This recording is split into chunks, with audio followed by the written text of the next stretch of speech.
You're broken down and tired of living life on the merry-go-round, and you can't find a fighter. Let me call upon the next speaker.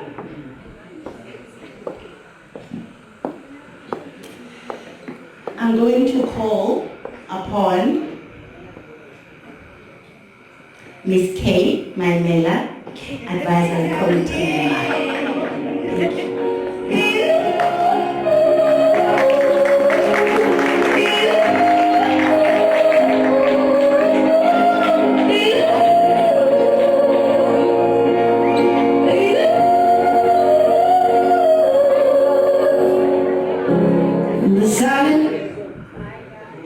Good evening, everybody. First and foremost, I'd like to say thank you so much to the guests that came here, because our students really needed the support in terms of showing recognition to them about how well they've done. So my name is Maimela, and I am a part of the Industrial Engineering Academic Advisory Committee. So there's a team of 5 of us. Unfortunately, 2 of them are unavailable, but I like the ones that are here to actually stand up from their desks so that I can introduce them to you and so you can actually know them. As a matter of fact, I want them to come on stage. So we'll start with Benita Senyati. And Benita is our chairperson. So Benita, please, and your deputy chairperson.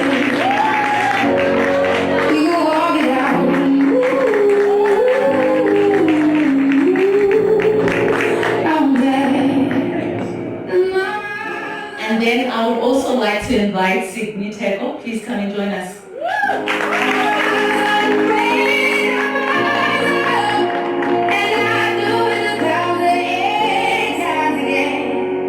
So Sydney is responsible for projects. So every single project, he's responsible for it. Unfortunately, we've got 2 that are not here, which is Justice Chifularo, who's responsible for student placements. And then we also do not have Arnold Sitole, who is our chairperson. There's an image of him, so which is perfect. Unfortunately, the gentlemen and ladies over there will not be able to see him, so ask please. Ask please. But I also would like to show Justice as well. Do you have an image of him? Okay, and then this is Benita. This is Sydney. That's myself. And then as well, that's Justice Gibela, who unfortunately is not here. Thank you guys for joining us.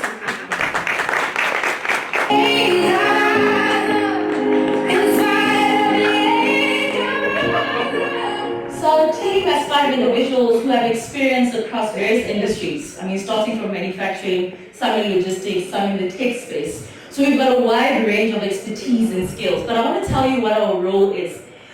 In terms of the department. Our role is to bridge the gap between the industrial engineers that the industry needs versus the industrial engineers that the university produces. That's what we're supposed to do, but we've got a main mandate. And one of our biggest mandates is to make sure that the industrial engineering department from the Tshwane University of Technology is #1 in South Africa, and it's #1 in Africa. So that's our mandate for the next 3 years. But despite that, there's other things we also take into consideration. And one of them is to ensure that each and every student that graduates from the industrial engineering department is well equipped, is confident, but confident to take up space within the world and within the economy. And not only take space as an entrepreneur or an employee, but also take place as an entrepreneur, a problem solver. Because that's what you are as industrial engineers. You solve problems, you optimize, you find solutions, and that's what we want for you. We want you to get in the market and be competitive. That's the most important thing.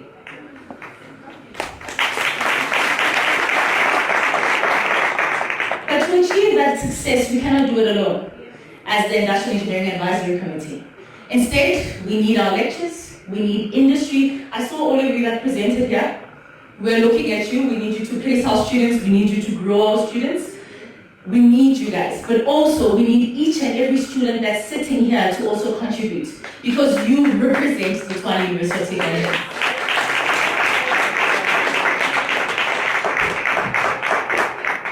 like to share a personal story about myself. It's great to see industrial engineering getting awards because I was there one day. I used to sit there and I got awards and I couldn't carry them with my hands. And that was at the TUT auditorium. I think you guys are very privileged. You've got a very beautiful venue. You are seated comfortably. You are well served. So you are recognized by the university and we appreciate you. And we want you to work hard. But from my story, I never thought my hard work would get me to a point of getting recognition from the department. And that was because I had a plan. So I had a plan for myself. And when I say a plan for myself, I wanted to complete my qualification in record time, 1, to get a cum laude, 2. But unfortunately, I missed my cum laude by 1.12%, very close but yet far. But that's okay, because that's the first lesson of life. That at times you work hard, but things don't necessarily go according to plan. But it's okay, because I know I put in effort. So I don't have any regrets. I don't have any regrets, it was a lesson. So that's the thing. But as well, I want to share something. So I was at RES at the Tshwane University of Technology. Let me be specific which one, Polonese. I don't know if you're familiar with it. And when I was at Polonese, I was sitting on my desk. By then it's a desk, it's a study desk. It's a dinner table, it's a TV table, because we do everything on that one desk. But when I was sitting on that desk, I had just read the book, The Secret. I actually want to know, I just want to give you the name, by Rhonda Bryan. And the book, The Secret, was given to me by a friend. You can actually get it on YouTube. And it taught me something very crucial in my life that I apply to today. What that book said is you have to tell the universe what you want to achieve, and the universe will make it happen. But for the universe to make it happen, you have to believe in it. Because if you don't believe, then the universe won't make it happen. You have to believe you are deserving. You have to believe everything in life that's great belongs to you and nobody else but you. That's important, belief. So after reading this book, I decided, okay, let me close my eyes, because they say you must close your eyes, you must visualize, you must see these things in your mind. And I did that. I sat and I visualized, where will I be in the next 10 years? What car will I drive in the next 10 years? Which house will I live in the next 10 years? Which role will I have in the next 10 years? Which countries will I have traveled to in the next 10 years? And then I decided, okay, let's get a piece of paper. Let's create a vision board, because that's what they say. Create a vision board, because I wanted to test this thing. Is this thing really real? So I took a piece of paper and a magazine and I cut out certain pictures of various things that I wanted to achieve in the next 10 years. And I remember it vividly. So one of them was a picture of the beach, and that was because I've never been on a plane by then. I'd never been to the beach by then. So I had to picture it. The other thing was manager. I didn't know what a manager entails, but I remember a conversation at home amongst my uncle and my mom, and they were having a discussion, and my mother was saying, I'm just waiting for my manager to make a decision. And I'm like, okay, this person has influence, has power, so I want that person's role. I therefore said masters. I cut out the word masters and I said, okay, it can be split in two. I want to be a master at every single thing I do and touch, but also I want to get a master's. I don't know which one, I don't know how. And then, years later, I decided, so life went on, and then I decided, let me re-evaluate that vision board. Let me check what have I achieved from that vision board.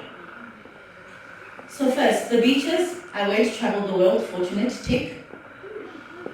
Manager, got that, tick. Okay, so what's missing? Masters, I didn't get it. I'm like, ish, hey, one missing. But it's okay, I can refine. Because that's the whole purpose of a vision board. You need to refine it and make it better with time. So I did that. I refined my vision board. Interesting, I just completed my MBA from BITS. So masters, take.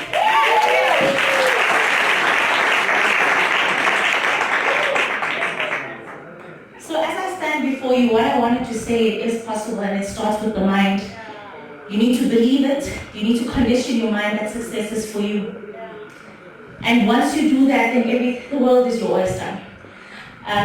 Because we always set boundaries as to, I don't know how I'm going to do it.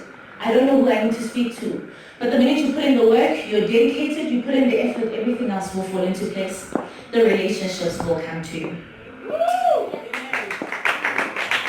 So, in closing, I want to leave you with these final words, especially the students that are here, but also tell your friends, they must tell their friends, and let's all be one family. The words that I want to leave with you is, it is important, I repeat, it is important to believe. I think from my speech, those are the things that you heard mostly. The other thing is, you must believe that you can get whatever you want. I mean, this is just one of the other achievements you'll get in life. It's just one of them. But that's only if you put in the effort, that's only if you're dedicated. Because you determine your future. You determine where you want to be, how you want to get there by making the right decisions, making the right choices, knowing what's right for you, building the correct networks. That's what you need to do. If you don't do it, then the blame is on you. Let's stop living a life of blaming people, but blame ourselves for our own successes.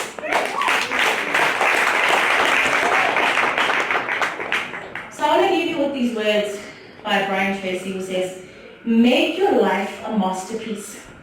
Imagine no limitations on what you are, what you have, or what you do. I repeat, make your life a masterpiece. Imagine no limitations on what you can be, what you can have, and what you can do. Once again, congratulations everybody.